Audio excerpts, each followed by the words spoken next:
Good evening, नमस्ते। आप सभी का स्वागत है। आज का वेबिनार हिंदी में होगा।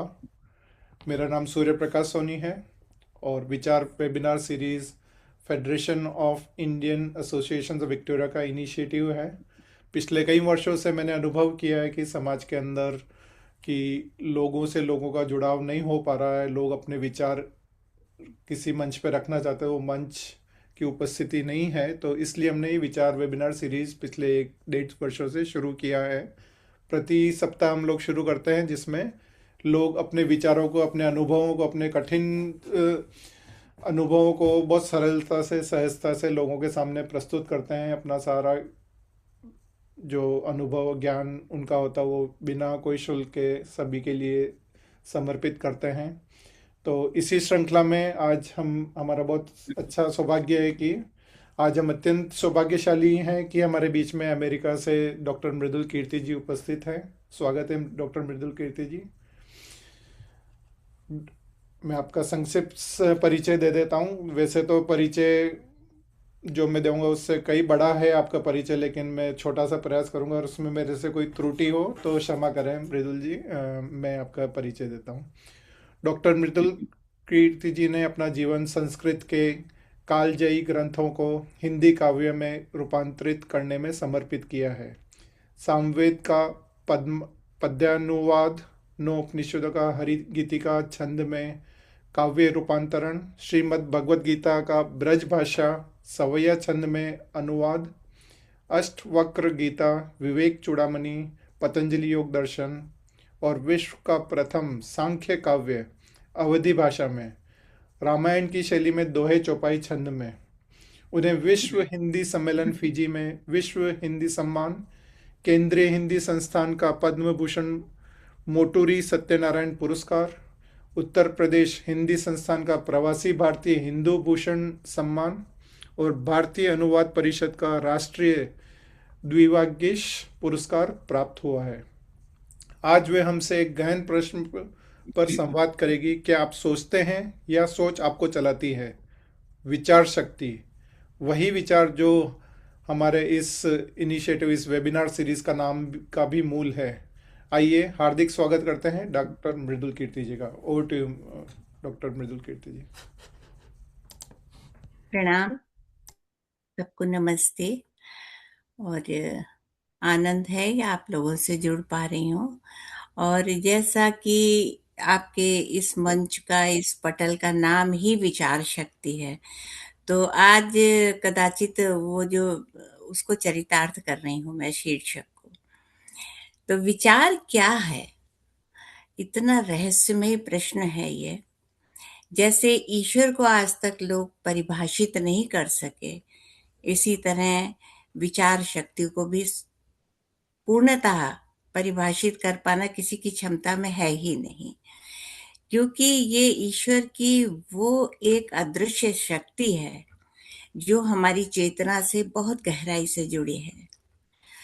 और उसे इस स्थूल रूप या स्थूल भाषा जो है वो उसमें अंकित किया ही नहीं जाता, कारण कि जो जितना सूक्ष्म होता है वो उतना ही शब्द से भी परे हो जाता है, भाव से भी परे होता है, पकड़ से भी परे होता है। अभी तक कौन ईश्वर को परिभाषित कर सका? क्योंकि ईश्वर एक अनुभूति है, और ऐसे ही विचार जो है एक अनुभूति है जो हमारी चेतना से जुड़ा है। क्षमा करिएगा। वैदिक परंपरा में, ऋषि जन्य परंपराओं में अगर आप जाएं तो जब आप वेदों को पढ़ते हैं, तो जैसा अभी सूर्या जी ने थोड़ा सा जो मेरा परिचय दिया उसके लिए धन्यवाद। लेकिन वो ये बात मैं भूमिका बांधने के लिए कह रही हूँ कि वेदों का गहराई से अध्ययन, उपनिषदों का अध्ययन और वेदों पर शोध कार्य आदि आदि, ऐसी चीज, ऐसे जो चेतना से जुड़े हुए वैदिक ऋषियों के जो विचार हैं, वो स्वयं में समावेश करने के बाद ही उन पर कोई लेखनी उठाने का साहस कर सकता है। तो उसी के अनंतर मैं ये बात भूमिका बनाने के लिए कह रही हूँ कि उसी के अनंतर मैंने नासदीय सूक्त का जब अनुवाद किया। सृष्टि की सर्जना हो रही है, सृजन होने वाला है। ये विचार कि प्रलय हो गई, क्योंकि सृष्टि सृजन में ये कहा जाता है जैसे ईश्वर के 3 रूप हैं, सृजन, स्थिति और प्रलय, और होती है, प्रलय भी होती है। तो प्रलय हुई। नासदीय सूक्ति के अनुसार आपको बताती हूँ, विचार का थोड़ा सा परिचय देती हूँ।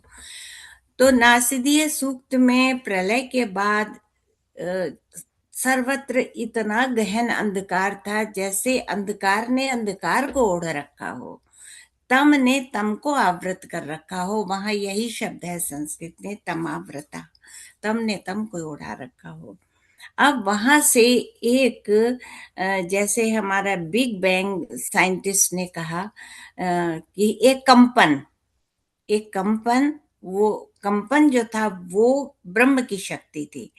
अब कंपित हो गया, वो जो ऑरा है वो कंपित हुआ, अंधकार के उसमें एक ऑरा ब्रह्म का विस्फोट हुआ, जिसे आज की उसमें कहते हैं एक विस्फोट हुआ था, तब सृष्टि का शुरू हुआ।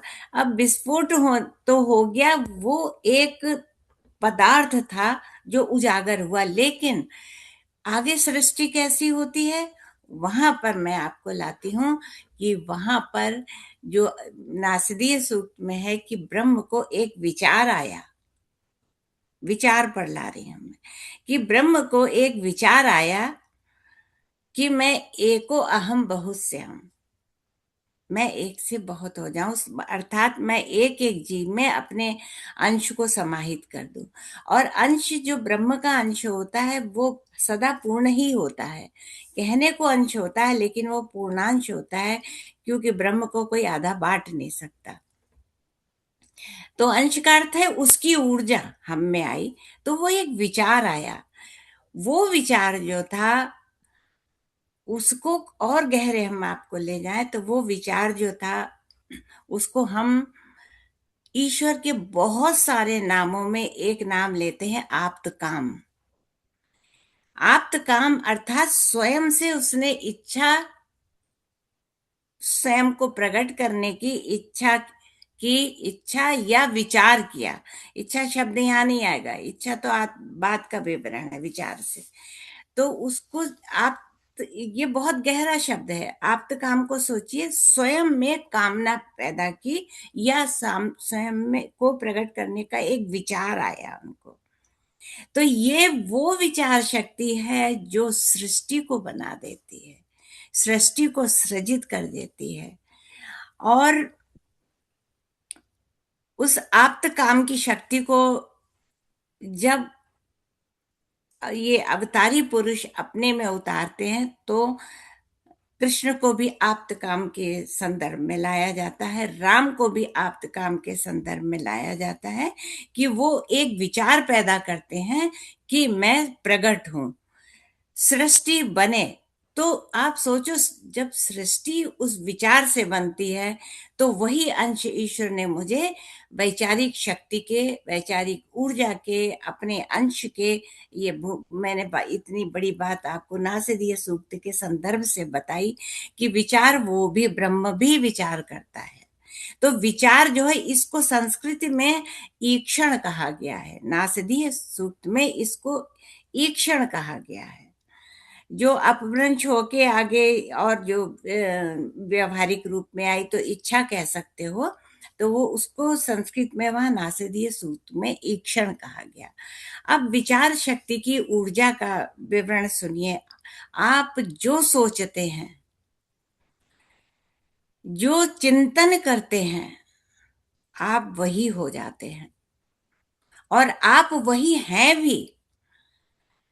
आप इस समय जो हैं, ध्यान दीजिए, आप इस समय जो हैं वो अपनी ही विचारों का परिणाम है। आपने स्वयं को स्वयं से गढ़ा है, ये है विचार शक्ति। आपने स्वयं को स्वयं से बनाया है। कैसे बनाया है कि जो विचार आता है उसके अनुसार आप कर्म करते हैं, उसके जो जो कर्म होते हैं उसके वैसे ही संस्कार बनते हैं। अब वो संस्कार जो है वो चित्त में समाहित होते हैं, तो वो चित्त एक कोश का काम करता है। तो वो चित्त कोश होता है। तो अर्जुन, गीता में अगर हम आते हैं तो अर्जुन पूछते हैं, वासुदेव आप ये तो बताएं कि आप ईश्वर जब मनुष्यों को जन्म देते हैं तो उसका आधार क्या है, कैसे किसको किस योनि में देते हैं। तो कृष्ण ने कहा, सखा मैं कुछ नहीं करता, कारण मैं करता हूं ही नहीं। शरीरम यद्वाप्नोति यच्चाप्युत्कामति शराग्रहित वैतानि संयाति वायुर्गंधा निवास्यात्, कि मैं कुछ नहीं करता, जीव अपनी जैसी वैचारिक संपदा लेकर आता है, मैं उसके आधार पर ही जन्म देता हूं। तो बताइए, आपकी जो वैचारिक संपदा थी वो तमगुण प्रधान थी, सत्वगुण प्रधान थी या रजगुण प्रधान थी? उसी गुणात्मक सत्ता के आधार पर आपका निर्माण आपने स्वयं किया हुआ है। ये है विचार की शक्ति। उस विचार शक्ति से जब सृष्टि सृजन हो सकती है, आपने उसने हमारे अंदर भी ये, जैसे बहुत बहुत ही प्रसिद्ध एक कथ्य है कि यथा पिंडे तथा ब्रह्मांडे। तो जो ब्रह्मांड में है वही हमारे अंदर है। तो यहाँ पर जो विचार है वो एक अदृश्य सत्ता है जो हमारी चेतना से ही जुड़ी हुई है। अब इस विचार शक्ति को हम आपको कहाँ ले जाते हैं? अम, इस विचार शक्ति को आपको मैं एक और गहरे में ले जाना चाहती थी। चलिए, वो बात बहुत गहरी और बड़ी हो जाएगी, उपनिषदों से जुड़ी हुई। संक्षेप में आपको विचार शक्ति के रूप में बताते हैं कि जो आप सोचते हैं आप वो ही हो जाते हैं। जो आप बनना चाहें वो हो सकते हैं, केवल विचार की और चेतना को जोड़ते हुए और अपने मन का निर्मलीकरण करते हुए और वैचारिक चेतना को उत्कर्ष से जोड़ते हुए, उस ब्रह्म सत्ता से जोड़ते हुए, शुद्ध जो है विचार। आप हमारे वेदों पे आइए, वो तो शिव संकल्प सूक्त में आइए, यजुर्वेद के, यज्जाग्रतो दूरमुदयति दैवं तद सुप्तस्य तथैवति दूरम गमं ज्योतिषाम ज्योतिरेकम तन्मे मना शिव संकल्पमस्तु। हमारे बहुत से सूर्या ने तो इतना आर्य समाज का प्रचार कर रखा है, और मैं इसको बहुत ही इस अर्थ में मैं इनको बहुत आशीष देती हूँ, इनको और इनके पूरे परिवार को बहुत प्रभावित हूँ। और आपको बताने में बहुत मुझे एक सात्विक हर्ष होगा कि 18वीं सदी में स्वामी दयानंद मेरे घर आए थे, जो अपने बहुत बड़ी बात है ये। और फिर मेरे बाबू ने जिस पर दयानंद बैठे थे वो कुर्सी बहुत संभाल के रखी थी, तो मैं भी उस पर बचपन में बैठी थी। तो ये मेरे घर बहुत सौभाग्य की बात रही, और उसी दिन मेरे बाबा ने अपना आधा घर आर्य समाज को दान किया, और वो अभी भी गुंजायमान है, बहुत फलित हो रहा है पूरनपुर जिला पीलीभीत में। वहां की ही ऊर्जा थी, एक मूल वहां प्रश्न की। एक मूल जी। प्रश्न है आंटी जी के, जिस सोच विचार के स्वामी बने या सेवक बने, तो वो भिन्नता कैसे है? अपने से भिन्न है विचार, या विचार के अपन सेवक कैसे हो जाते हैं, विचार के स्वामी कैसे हो जाते हैं? तो उसका रिलेशन क्या, अपने से विचार का क्या रिलेशन है, वो आप बता पाए?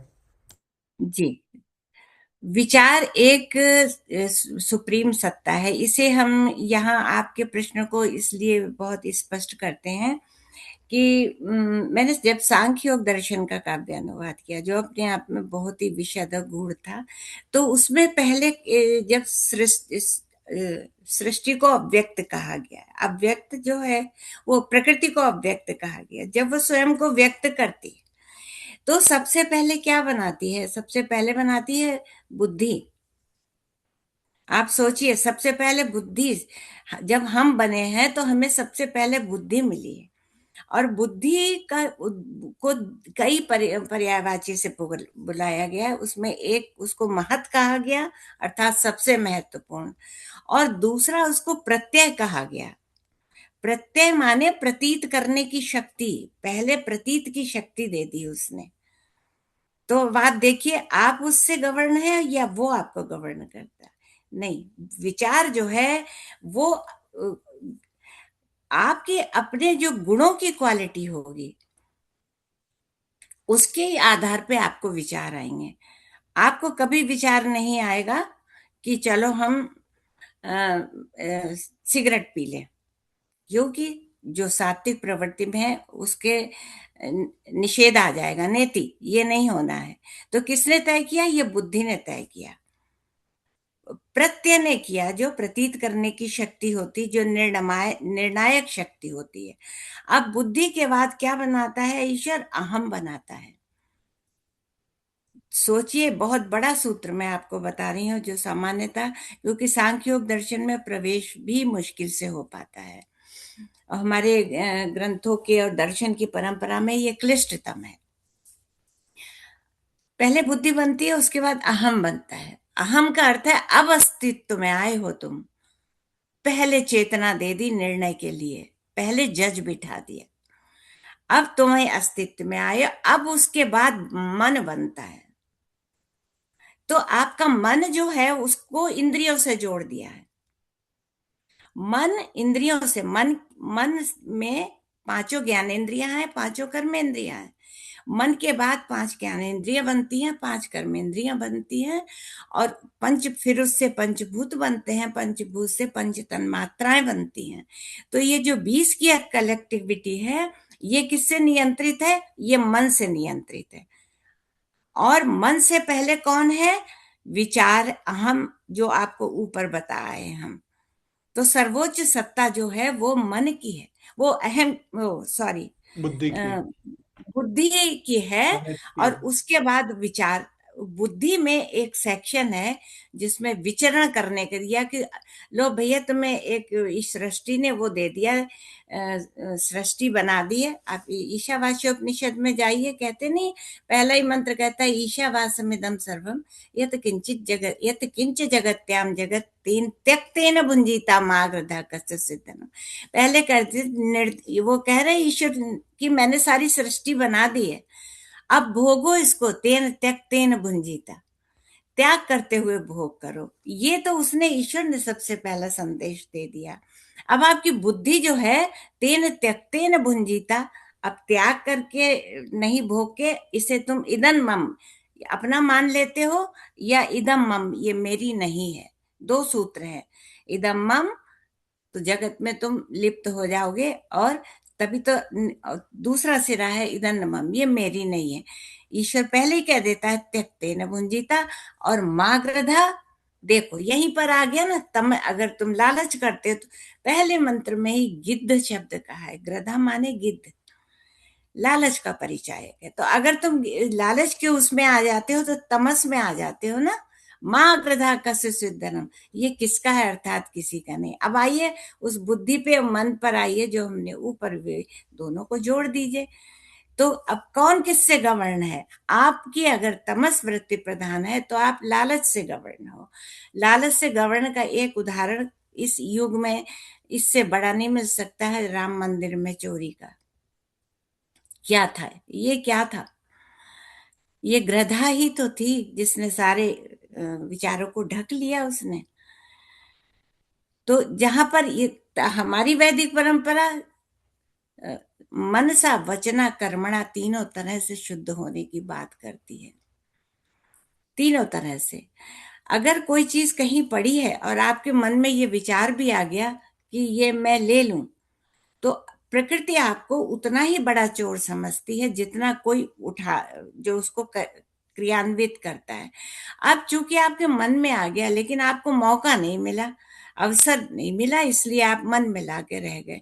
लेकिन प्रकृति आपको उतना ही बड़ा चोर मानती है, और उतनी ही सजा आपको प्रकृति देगी। बाहर जब आप चुरा लोगे तब तो यहाँ का भौतिक जगत देगा, लेकिन प्रकृति से आप चोर हो गए हो, तो आपको प्रकृति तब भी सजा देगी।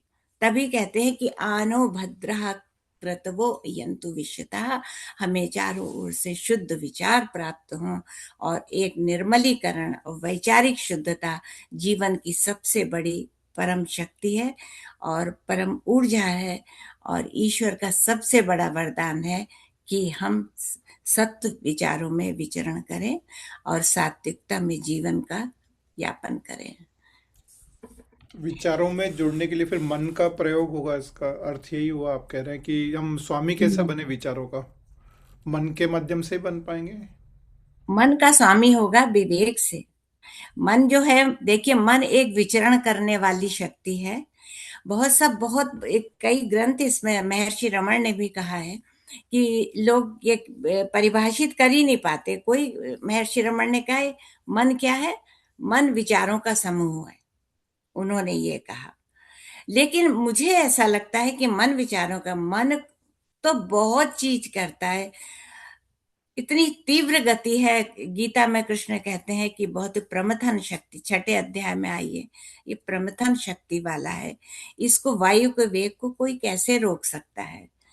तो वो ये कहते हैं कि वैराग्य और अभ्यास से ही ये रुकता है।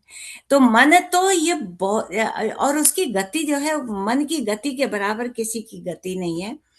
देखिए, जब भौगोलिक ज्ञान में जो हम आते हैं, जो वैज्ञानिकों ने बताया, या हमारे जो ऋषि मुनियों ने भी सब कुछ आंकड़े दे रखे हैं, तो उसमें सूर्य की किरणें हम तक आने में 10 मिनट लगते हैं, और हमारा मन, वो तो 10 लोक में विचरण कर, 14 लोकों में हम ओम भुवा ओम सहा ओम महा ओम जना ओम तपा ओम सत्यम, ये 7 ऊपर के लोग, 7 नीचे, तलातल रसातल पाताल, ये जो है 14 लोग हैं। हम उनमें 14 सेकंड में भ्रमण कराते हैं।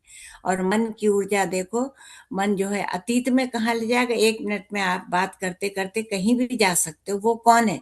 आप सोचिए, इस समय आप यहाँ पर स्क्रीन पर हैं, क्या आप इंडिया में भी विचरण कर, अगर एक विचार करिए, तो विचार और मन अलग हो गया ना। आपने एक एक कण भर विचार किया भारत का, मैं भारत के घर में हूं, तो आप वहां पहुंच गए ना।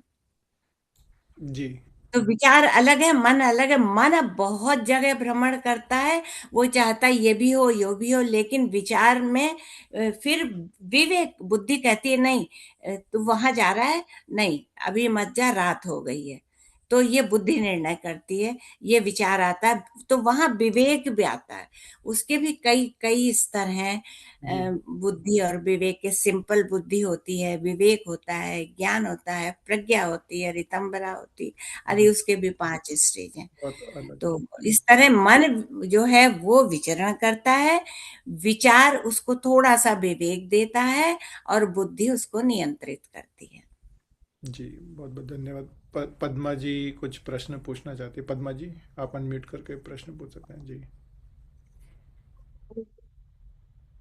जी पद्मा जी। सादर नमस्ते। मैं ये नमस्ते पूछना जी। चाह रही थी कि पहले आपने बताया कि महतत्व बनता है और जी। महतत्व के बाद अहंकार, तो हम्म। अहंकार के बाद तन मात्राएं नहीं बनती उसमें? नहीं, अहंकार के बाद मन बनता है। मन के ये रूप हैं तन्मात्राएं। तो तन्मात्राएं तो पंच तत्व की होती हैं, मन की नहीं हाँ, होती। वो स्थूल भूत की होती हैं तन हम्म। मात्राएं। हाँ, तो पांच मतलब भूत हैं अहंकार उनके। के बाद अंतःकरण चतुष्टय है या मन, नहीं, केवल मन? मन है अंतःकरण चतुष्टय। यहाँ सांख्य योग में चित्त आया ही नहीं है। अच्छा। चित्त आया है पतंजलि योग दर्शन में, क्योंकि यहाँ तो अभी सृजन किया है ना उसने। अभी आप जब कर्म करेंगे तभी तो कोष में जमा होंगे, जब आप बिजनेस करेंगे तभी तो पैसा जमा करेंगे ना। तो चित्त कोष तो पतंजलि में आता है। ठीक है। जी, मेरा अगला धन्यवाद। प्रश्न। धन्यवाद पद्मा जी। आंटी मृदुला आंटी, अगला प्रश्न मेरा ये है कि कई बार, व्यवहारिक काल की बात कर रहा हूँ, कि लोग नकारात्मक विचारों में एक लूप के अंदर स्टक हो जाते हैं, कि उन्हीं विचारों में घूमते रहते हैं और उससे बाहर निकलना चाहते हुए भी निकल नहीं पाते हैं। तो उसके लिए आप क्या प्रेरणा देना चाहेंगे कि उस लूप उसका से कैसे, नकारात्मक के लूप से बाहर कैसे निकलें? उसका पहले तो कारण बताऊं। कारण ये है कि आप उस लूप में क्यों फंसे हुए हैं, ये इस जन्म की बात नहीं है। आपकी वृत्तियों में तमस को कभी पसंद किया था, तो उनकी जड़ें इतनी गहरी होती हैं कि माया उसको हटने नहीं देती। माया चाहती है कि यहाँ तमस में ही रहे। वो बार बार भी, कितने कितने आपने देखा होगा कितनों का योग भ्रष्ट होता है, इतनी ऊंची सी पद पे पहुंच जाने के बाद भी माया उसको एक पल में खींच लेती है। तो तो कुछ तो वहां ऐसा से तरीका निकलने, होगा निकलने का हाँ, तो। तरीका है, उसका तरीका है शुद्ध चिंतन और शुद्ध विचारों, शुद्ध परिवेश। और अपने उसको ये देखो कि इसका परिणाम कितना है। मेरी तो कई जन्म खराब होते जा रहे हैं, तो उससे जो एक घबराहट हो कि कितनी बार तुम माँ के गर्भ में रहोगे, आप उसको जो परिकल्पना करना चाहिए। उसके लिए क्या होता है कि जैसे आप माँ के गर्भ में रह रहे, तो आपको कभी विचार आना चाहिए कि मैं आज जो यहाँ पर हूँ वो आया कैसे हूँ। तो शंकराचार्य चेतना को जगाते हैं कि पुनरपि जन्मम पुनरपि मरणम पुनरपि जननी जठरे शयनम इरु संसारे अति दुस्तारे कृष्णा तारे पार उतारे। तो इतनी दुस्तर यात्रा कितनी बार करोगे, तो तुम्हें एक भय नहीं होता सिर्फ इंद्रियों के सुख के लिए? तो जब तक ऐसे विचार नहीं है, इसीलिए सत्संग, इसीलिए स्वाध्याय, इसीलिए अच्छे लोगों का, पुरुषों का सत्संग बहुत सबसे बड़ा असर वो करता है। अच्छे ग्रंथ पढ़ना आदि आदि यही आता है इसमें। आपको और प्रेरणा। वैसे भी इनको जी पाठ्यक्रम में भी ये सब चीजें लगानी चाहिए जो आज भौतिक जगत के उसमें अ, व्यर्थ मान ली गई, और सब परिणाम देख ही रहे हैं। जी। साथ ही आप ये भी प्रेरणा दे रहे हैं लोगों को, विचार ग्रुप के लोगों को, कि लगातार विचार वेबिनार ज्वाइन करते रहना चाहिए उन्हें। सत्संगी है एक तरह का ये। एक इसके लिए ये भी एक है कि एक कोई भी अच्छी पुस्तक, कोई भी जो बहुत ही आंतरिक चेतना को जगाने वाली हो, वो सदा अलमारी में लोग रख देते हैं, वो वहीं की वहीं रह जाती है, कोई भी उठ के निकालता नहीं है। तो हमारी माँ सिखाती थी कि घर समेटो लेकिन पुस्तकें बिखेर दो। तो हमारे जगह जगह हमारी जहाँ पर भी अप्रोच होती थी, जहाँ आप बैठते हैं सोते हैं, अधिकांश रूप में बैठते हैं, तो आप किताबों को इधर उधर रखिए कि आप किसी भी दिन कोई पेज खोल देते हैं। और प्रकृति का ऐसा नियम है कुछ कि जिस भाव चेतना में आप जब हैं और आप परेशान हैं, तो ग्रंथ का वही पेज खुलता है जिससे आपको समाधान मिल जाए। ये सब अदृश्य शक्तियां काम करती हैं, ये मेरा स्वयं का अनुभव है। दूसरे, आप ये सोचते हैं कि हम पढ़ेंगे तब पढ़ेंगे, नहीं। बिना पढ़े भी अगर गीता रखी है उसमें कृष्ण का चित्र है, अगर कोई बड़ा ग्रंथ रखा है उसमें ओम बना हुआ है, तो वो जो चित्र है वो चित्र भी आंखों के माध्यम से आपको संस्कारित करता है। तो हम पांचों ज्ञानेंद्रियों से, पांचों कर्मेंद्रियों से हर पल संस्कार बनाते हैं। तो उसके प्रति सजग रहिए, क्योंकि एक चित्र भी आपको उत्कर्ष पे भी ले जा सकता है और अपकर्ष पर भी ले जा सकता है। एक आप चित्र को मामूली ना समझिए, चित्र को देखते ही उसी तरह की भावनाएं निकलती हैं। तो मैंने आपको ये भी बताया था कि ये विचार ही था जिसने युद्ध करा दिया, और ये विचार ही था जिसने बुद्ध बना दिया। तो विचारों को आप देख लीजिए, कहाँ आप जा रहे हैं, कहाँ ले जा रहे हैं। एक विचार ही आपको कहीं से कहीं ले जाता है। बहुत बड़ी बात कही आपने, बहुत गहरी बात कही कि एक विचारी युद्ध भी करा सकता है और वो बुद्ध भी बना सकता है। बहुत बड़ी बात। जी। मेरा एक अगला गहरा प्रश्न है आंटी, कि स्थिर बुद्धि का क्या रूप, क्या अर्थ है स्थिर बुद्धि का, और उसका आधुनिक जीवन में क्या महत्व है? कि लोग कहते हैं कि बहुत बोरिंग आदमी है स्थिर, मतलब उसका क्या आज के परिप्रेक्ष्य में क्या अर्थ निकाला जा सकता है स्थिर बुद्धि का, और उसका विचारों स्थिर से क्या क्या रिलेशन है विचारों से? स्थिर बुद्धि जो है वो स्थित प्रज्ञा अवस्था की है, और वो तब होती है जब सत रजतम तीनों साम्य अवस्था में आ जाते हैं। कोई एक गुण दूसरे पर आरोपित नहीं होता, एक गुण दूसरे को हिला नहीं सकता। तो स्थित प्रज्ञा अवस्था अर्थात स्थिर बुद्धि बहुत उच्च अवस्था है, और इसके लिए तो बहुत गहन तपस्या की और साधना की, और मन को दृढ़ता पूर्वक पकड़ के रहने की, वैराग्य और अभ्यास की आवश्यकता है। तो आज के। मुझे भी कुछ कहना है। जी। जी प्रेम। हाँ जी। नमस्ते जी, मृदुल मृदुल कीर्ति मैम। ऐसा है नमस्ते। ये गीता पढ़ रहे थे तो उसमें 10वें अध्याय में हम्म 22वां श्लोक है, वेदा नाम साम वेदोस्मि देवा नाम अस्मि वासवा इंद्रिया नाम या मनश्चास्मि भूता नाम हम्म, अस्मि चेतना।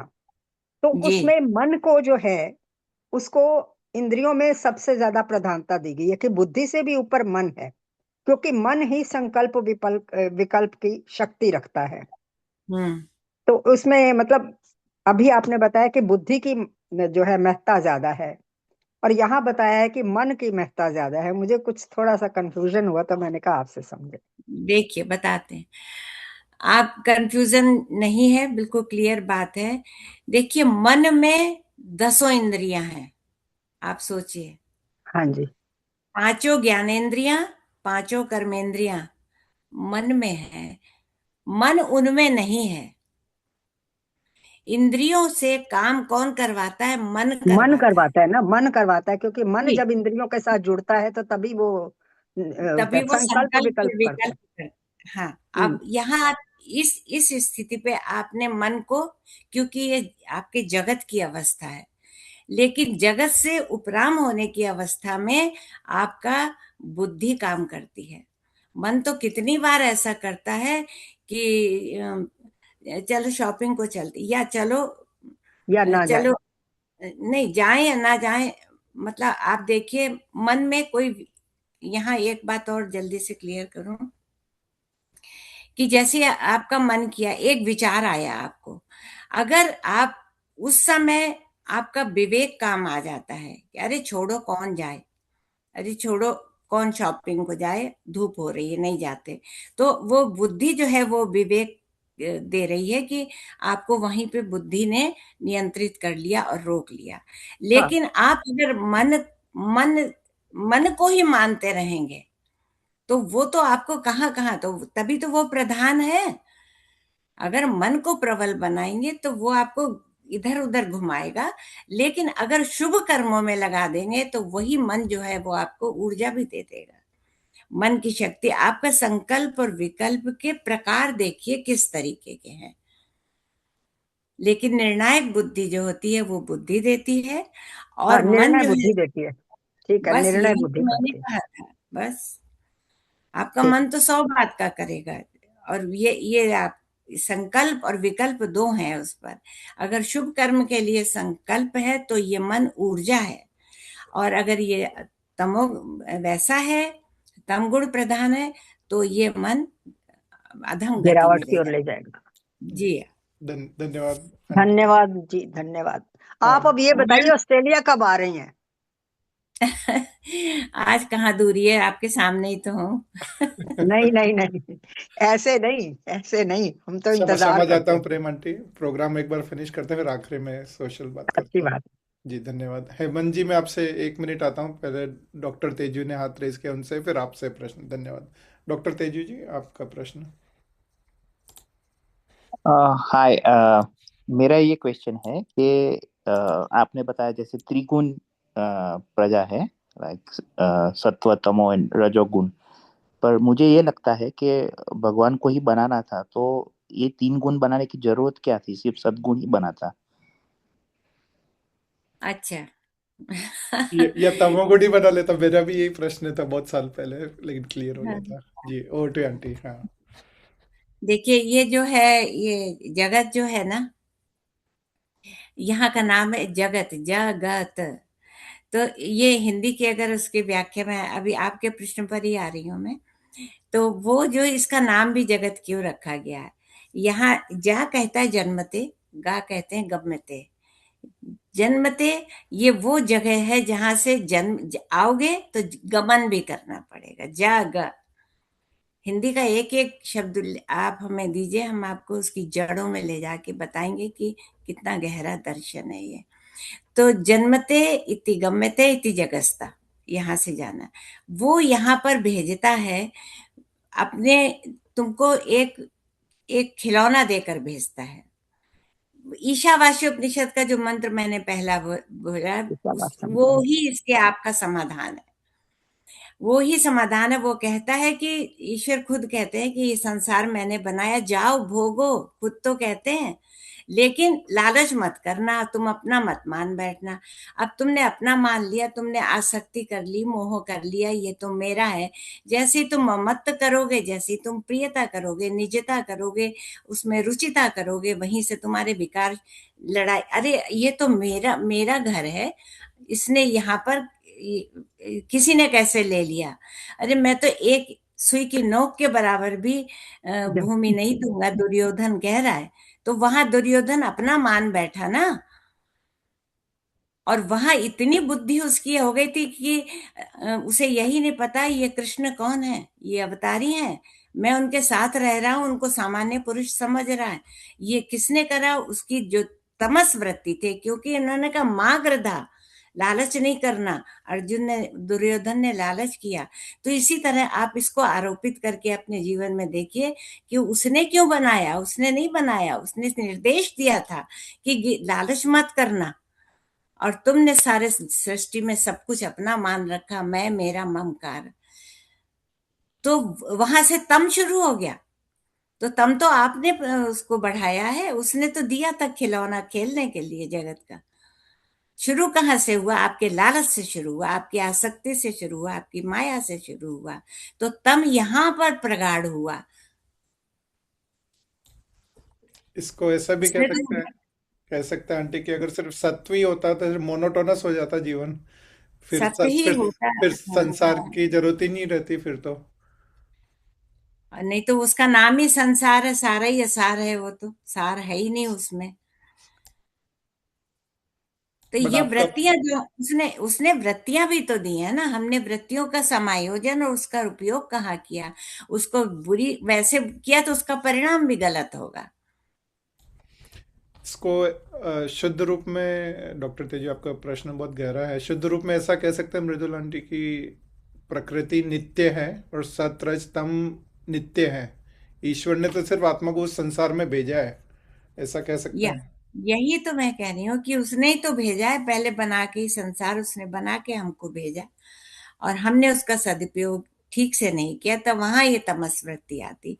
तमस का अर्थ है जो भी विकारी वृत्तियां हैं वो तमस की ओर ही ले जाती हैं। एनी फॉलो क्वेश्चन डॉक्टर तेजी?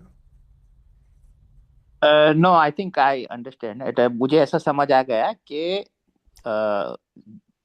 सब कुछ उसके हाथ में है, लेकिन विल हमारी हमारे हाथ में, लाइक व्हाट वी डिजायर और what we think, it is in our hand, not. So we have to yes, sort of अपने नियंत्रण उस पे ही रखना है, और उसी नहीं, वजह से हम जो नियंत्रण करते हैं उसमें हम सत गुण, रजगुण और तमोगुण पे जाते हैं, like what we choose in our life. वृत्तियां यहाँ कहती हैं, जिस वृत्ति आपकी शुद्ध होनी चाहिए। जी, धन्यवाद आंटी। हेमंत जी, आप हेमंत सर, आप प्रश्न पूछना चाह रहे हैं? आप म्यूट पे हैं, मैं आपको अनम्यूट, ओ सॉरी, आप ही दोबारा अनम्यूट करें, क्षमा चाहता हूँ। जी। सुनाई देता है? जी। सुनाई देता है? हाँ, अभी आवाज आ रही है जी। हाँ। देखियो, हमारे सोच से जब हम शास्त्रों के विचार करते हैं तो एक शास्त्र दूसरे शास्त्र से कुछ अलग कहते जाता है, क्योंकि हम जब एक ऐसे सोचे कि निर्गुण है, निराकार है, जो हमें निर्गुण है, निराकार है, वहां इच्छा ही पैदा हो सकती नहीं है। इच्छा पैदा होना, तो ये सब हमें दिखता है, वो विश्वास पे है। आपका विश्वास ये विचार शैली पे है, क्योंकि विचार करने के जो बहुत सारे प्रकार है, उसमें से एक है साइंटिफिक है, एक भावना पर है, एक काल पर है, एक प्रकृति पे है। तो हम कौन से मार्ग से सोचते हैं, क्योंकि हम मनुष्य हैं, हमें ये जागृति मिली है। तो जागृति जो जहां से मिली है, बहुत सारे कम लोग सोचते हैं कि मैं कौन हूं। ये जो जागृति का जो प्रश्न निर्माण होता है, तो उसमें निकलता है कि आखिर लोग जाके कहाँ ठहरते हैं, तो क्या अच्छा है क्या बुरा है, दैट इज मॉरलिटी पे जाके खड़ते हैं। और भक्ति मार्ग में जो जाते हैं, तो हमने जो अभी तक जो सुना वो भक्ति मार्ग के लिए अच्छा है, क्योंकि हम जो कहने जाए कि परमेश्वर परमात्मा पर यानी उसके बियॉन्ड जाके जब सोचते हैं कोई चीज के, वो अपने वेदों में कहने में ऐसे आता है वो हमें पता नहीं है, उसके आगे हो सकता है नहीं हो सकता। तो ऐसे विचार से मैं बैठा हूं और इसलिए हमारे दिमाग में बहुत सारे प्रश्न आते हैं कि विचार ही जो है, जो निर्गुण है, निराकार है, जिसमें रूप नहीं है, वहां उसकी इच्छा होने का भी जो कोई गुण है वो भी कहा निराकार है, निर्गुण है। तो वो इच्छा भी करे तो किसकी करे? तो हमारे जो सोच है कि हमें जो जीवन जो बिताना है, जो हमने जो विश्व निर्माण किया हुआ है एक दूसरों को संबंध से, एक दूसरों के संबंध से, इसमें ये बैठता है। और इसलिए मैं उनका वर्णन करूंगा कि उन्होंने बड़ी अच्छी तरह से सब कहा है। धन्यवाद जी। एक प्रश्न विमल गहलोत जी का है। विमल जी, आप पूछना चाहेंगे? मैं पढ़ूं आपके प्रश्न को। आप पढ़ लीजिए प्लीज। जी, विमल जी ने प्रश्न पूछा, क्या आप ऐसा कोई दैनिक अभ्यास बता सकते हैं जिससे जिसे अपनाकर हर व्यक्ति अपने विचार शक्ति को मजबूत बना सके? यदि किसी व्यक्ति के मन में बार बार नकारात्मक विचार आते हों तो उसे सबसे पहले क्या करना चाहिए? क्या आप अपने जीवन का कोई ऐसा अनुभव साझा करेंगे जहां विचार शक्ति ने असंभव को संभव बनाया हो? ये जी। मुझे लगता है कि एक विचार ही आपको जीवन में पूरा परिवर्तन ला सकता है। और कई ऐसे एक कहते मोड़ आ जाते हैं जीवन में जब एक चुनौती बन जाती है, तो उन चुनौतियों को बहुत गहराई से स्वीकार किया। और आज मैं जो हूँ उस चुनौती के आधार पर ही हूँ कि 18 महाग्रंथों का काव्यानुवाद गृहस्थ में रहकर किया है।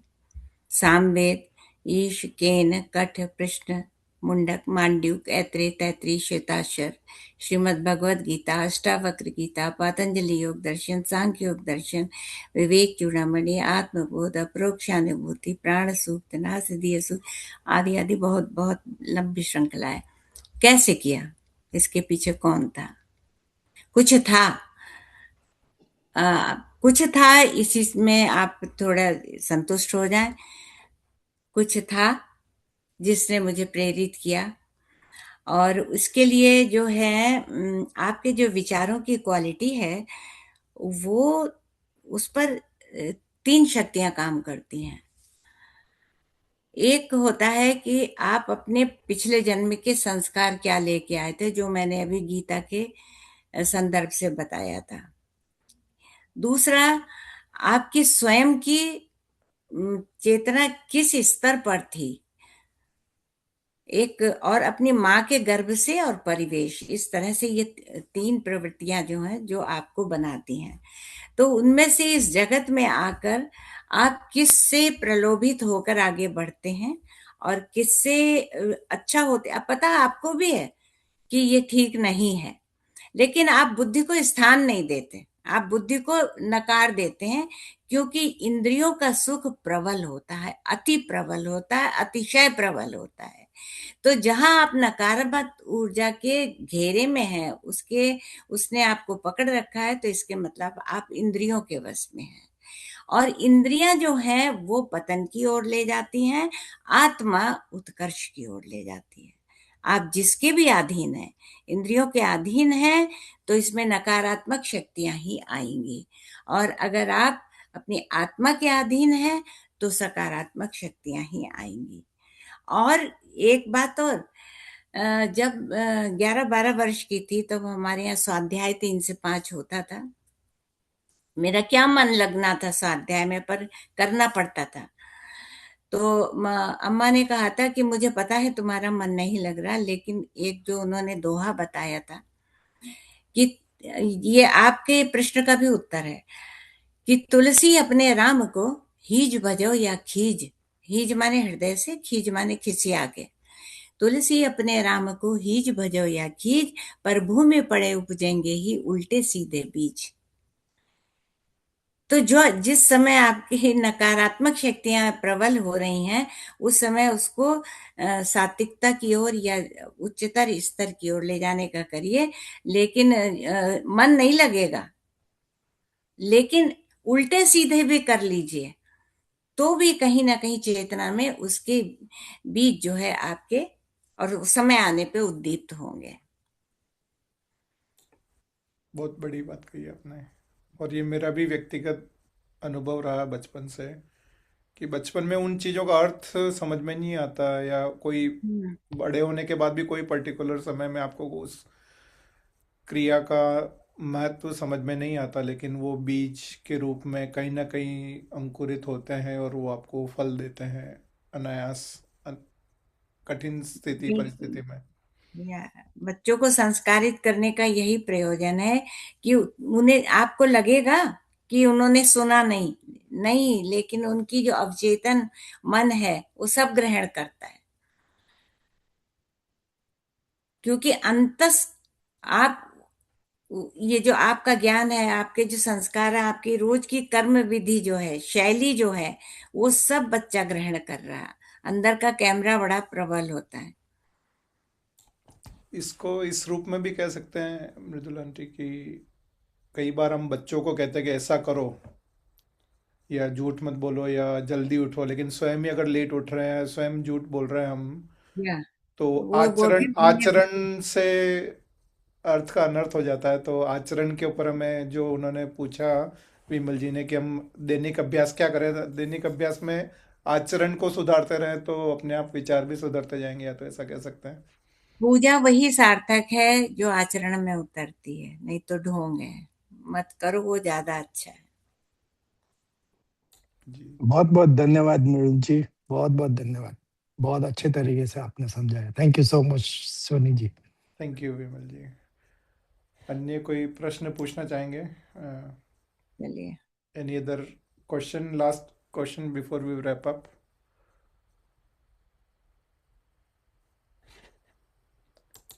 तो चलिए, ओके। उषा जी जुड़े हैं, रुकिए। मृदुला आंटी, सॉरी, मैं क्षमा चाहता हूँ। अ, तो मैं आपका धन्यवाद देना चाहूँगा मृदुला आंटी, कि आपने समय निकाला, बहुत अर्ली मॉर्निंग आपके अमेरिका से, आपने बहुत कम शॉर्ट नोटिस पे आपने इस वेबिनार करने के लिए आपने सुझाव दिया। और हम बहुत ही इतने व्यस्त जीवन के अंदर इतने गंभीर विषय को आपने हमारे मन को एक बार के लिए रोक लिया, और वो एक बुद्धि हमारी बुद्धि में कुछ प्रकाश डाला आपने। तो बहुत बहुत आभार, धन्यवाद। आपने इस विचार की शक्ति को, हमारे कुछ फ्यूल टू द फायर किया आपने। शुद्ध हिंदी में नहीं बोल पा रहा हूँ उन विचारों को, लेकिन बहुत बहुत धन्यवाद और आभार आपका। डॉक्टर तेजू कुछ कहना चाह रहे हैं? सॉरी, एक्चुअली थोड़ा पूछना था आपसे कि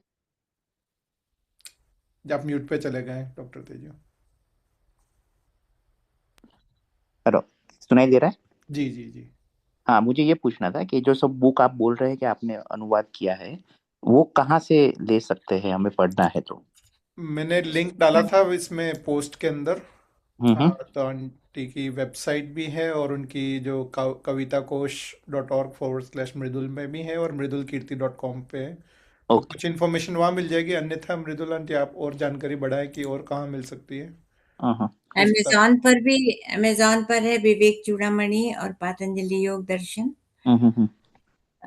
तो हमें यहाँ, वहाँ तो शायद यहाँ काम नहीं करेगा, अमेजॉन इंडिया पे होगा। मुझे पता नहीं, क्योंकि प्रकाशक ही करता है, मैं तो बस पैसे दिए प्रिंट करा के फिर अलग हो गई, वही कर रहे हैं। लेकिन अमेजॉन पर है, भारत में आप जाते हैं तो मिल जाती है ओके। और आपके अमेजॉन। अनुसार गीता की हाँ जी। अच्छी कमेंट्री कहाँ पढ़ने मिलेगी? नॉट ट्रांसलेशन, पर जिसे समझाते हैं उस तरह से कैसे मिल सकते हैं ऐसा? उसमें राम सुखदास की है, गीता सार जो है राम सुखदास जी की, वो मुझे बहुत अच्छी लगती है। राम, सरल भाषा में तो वो बहुत है, राम सुखदास जी। उसका नाम पता है आपको? के एक मिनट रुके तो गीता सुखसार एक पल आपको क्लियर करती है। नमस्ते उषा जी, वेलकम। यश जी कैसे हैं? हम लोग समाप्ति की Thanks, ओर, Surya ji. We are just wrapping up. Sorry, I had another meeting, temple meeting. No ये वरीज। है साधक संजीवनी। क्या नाम है? साधक संजीवनी है सर? एक हाँ, मिनट। राम अभी इससे दिखेगा आपको अरे साधक इसका ये Sadhak actually I Sanjivani wanted. Hindi टीका।